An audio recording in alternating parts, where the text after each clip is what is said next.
Hi hello welcome to cricket మావా.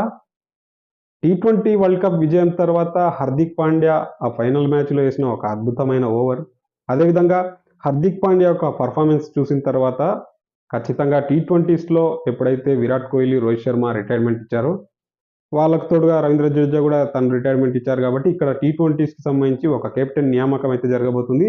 దాంట్లో హార్దిక్ పాండ్యా టాప్లో ఉంటాడు. హార్దిక్ పాండ్యాకి ఖచ్చితంగా టీ20 కెప్టెన్సీ ఇవ్వబోతున్నారు. మరి వైట్ బాల్ క్రికెట్లో ఇటు వన్డే అదేవిధంగా టెస్టులో రోహిత్ శర్మ 2026-27 వరకు కూడా కంటిన్యూ అవుతాడని బీసీసీఐ కానీ అదేవిధంగా జేషా కానీ ఎప్పుడైతే వాళ్ళు తెలియజేశారో ఆ తెలియజేసిన తర్వాత హార్దిక్ పాండ్యా కెప్టెన్గా అవుతాడనుకున్న తరుణంలో మరి గౌతమ్ గంభీర్ యొక్క మార్క్ కనిపిస్తుందా, లేదంటే గౌతమ్ గంభీర్ యొక్క నిర్ణయాలు ఇలా సంచలనంగానే ఉంటాయా తెలియదు కానీ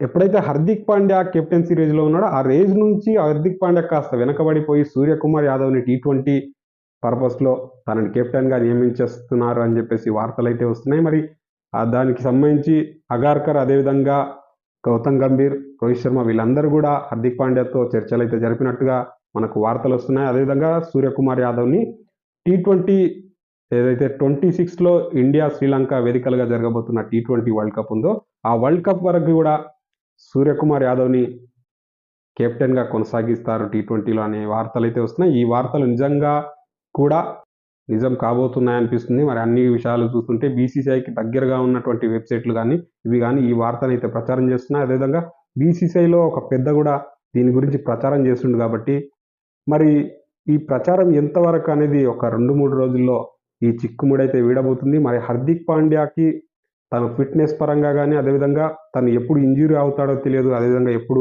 గాయాల పాలై తను టీం నుంచి బయటికి పోతూ ఉంటాడు కాబట్టి ఈ సమస్యలు హార్దిక్ పాండ్యాకు ఉన్నాయి కాబట్టి హార్దిక్ పాండ్యాని కాస్త కెప్టెన్సీ రోజులో వెనక్కి తగ్గించినట్టు, అదేవిధంగా లాస్ట్ సీజన్లో ముంబై ఇండియన్స్కి తన కెప్టెన్సీతో ఫెయిల్యూర్ అయితే కనిపించింది కాబట్టి మరి తనని ఆటగాన్నిగానే కొనసాగిస్తూ తన కెప్టెన్సీ రేజ్ నుంచి తనను తప్పించినట్లుగా అనిపిస్తుంది. అదేవిధంగా గౌతమ్ గంభీర్, సూర్యకుమార్ యాదవ్ కూడా ఇద్దరు కోల్కతా నైట్ రైడర్స్కి ఆడిన సమయంలో గౌతమ్ గంభీర్కి సూర్యకుమార్ యాదవ్తో మంచి ర్యాపో అయితే ఉంది కాబట్టి మరి ఆ విధంగా కూడా తీసుకొని సూర్యకుమార్ యాదవ్తో వెళ్తే కాస్త బెటర్గా ఉంటుంది. అదేవిధంగా టీ20లో నెంబర్ 1 బ్యాట్స్మెన్, అద్భుతంగా బ్యాటింగ్ ప్రతిభను కనబరుస్తాడు.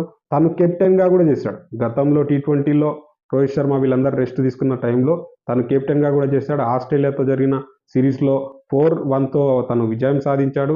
తను ఓవరాల్గా తీసుకుంటే 10 మ్యాచెస్ దాకా తను కెప్టెన్సీ చేసినట్టున్నాడు. అందులో 7 మ్యాచెస్ 8 మ్యాచెస్ దాకా విజయం సాధించినట్టుగా ఉన్నాడు. 75% ప్లస్ తనకి విజయాల పర్సెంటేజ్ అయితే ఉంది. అదేవిధంగా అందులో ఒక సెంచరీ, తనకు 2 హాఫ్ సెంచరీ వరకు ఉన్నాయి. ఒక మంచి 30-40 కూడా ఉన్నాయి కాబట్టి సూర్యకుమార్ యాదవ్కి ఆ కెప్టెన్సీ భారం అనేది కూడా పెద్దగా తన పైన ప్రభావం చూపకపోవచ్చు, తన బ్యాటింగ్ స్టైల్ పైన కానీ తన పైన కానీ. కాబట్టి ఖచ్చితంగా సూర్యకుమార్ యాదవ్ అయితే కన్ఫామ్ అయినట్టుగా మనకు వార్తలు వస్తున్నాయి. మరి చూద్దాం ఈ 2-3 డేస్ లోపల సూర్యకుమార్ యాదవా లేదంటే హార్దిక్ పాండ్యా నా అనేది శ్రీలంక సిరీస్తో జరగబోయే టీ20స్తో టీమ్ సెలక్షన్స్లో పూర్తి స్థాయిగా బయటపడబోతుంది. దానికి ముందు అఫీషియల్గా కూడా పూర్తి స్థాయిగా సూర్యకుమార్ యాదవ్ని 26 వరకు కూడా కొనసాగిస్తామని చెప్పేసి జేషా లాంటి వాళ్ళు చెప్పే అవకాశాలు కూడా మరి ఈ 2 డేస్ లోపల ఈ రోజు కానీ రేపు కానీ జరిగే అవకాశాలు అయితే ఉన్నాయి. మరి వీటి గురించి మీరేమనుకుంటున్నారు? హార్దిక్ పాండ్యా కెప్టెన్గా ఉంటే బాగుంటుందా, సూర్యకుమార్ యాదవ్ కెప్టెన్గా ఉంటే బాగుంటుందా ఆలోచించండి. అదేవిధంగా నాకు తెలిసిన వరకు సూర్యకుమార్ హార్దిక్ పాండ్యా కంటే కూడా రిషబ్ పంత్ని టీ20స్లో కెప్టెన్గా నియమిస్తే బాగుంటుంది అనేది నా యొక్క అభిప్రాయం. ఎందుకంటే రిషబ్ పంత్ తను ఢిల్లీకి కెప్టెన్గా ఐపీఎల్లో చేసినప్పుడు కానీ అదేవిధంగా కొన్ని మ్యాచెస్లో తను కెప్టెన్గా చేసినప్పుడు కానీ తన కెప్టెన్సీ స్కిల్స్ అనేది బాగా ఉంది. అదేవిధంగా గతంతో పోలిస్తే రిషబ్ పంత్కి చాలా మెచ్యూరిటీ లెవెల్స్, టీమ్ని తను పాజిటివ్ మెంటాలిటీతో ఉంచి తన సపోర్ట్ వికెట్ వెనకాల తను ఇచ్చే కమాన్ యాష్ అని చెప్పేసి ఇలా అందరినీ సపోర్ట్ చేస్తూ అందరి ప్లేయర్ని కూడా సపోర్ట్ చేస్తూ బౌలర్స్ని అదేవిధంగా ఆ ఆపోజిట్ బ్యాటర్స్ని కూడా కంగారు పెడుతూ తన అరుపులతో అసలు చలాకీతనంతో ఉంటాడు కాబట్టి రిషబ్ పంత్ని కెప్టెన్గా నియమిస్తే బాగుంటుందేమో అనేది నా అభిప్రాయం. బట్ బీసీసీఐ నిర్ణయం అయితే సూర్యకుమార్ యాదవ్ వైపు వెళ్ళే అవకాశాలు అయితే కనిపిస్తున్నాయి. చూద్దాం మరి సూర్యకుమార్ యాదవ్ని టీ20లో కెప్టెన్గా నియమిస్తారా లేదంటే హార్దిక్ పాండ్యా వైపు వెళ్తారా అనేది మరి చూద్దాం. ఈ రోజులో ఎవరు ముందు ఉండబోతున్నారు అనేది మరి మీ యొక్క అభిప్రాయాలని కామెంట్ రూపంలో తెలియజేయండి.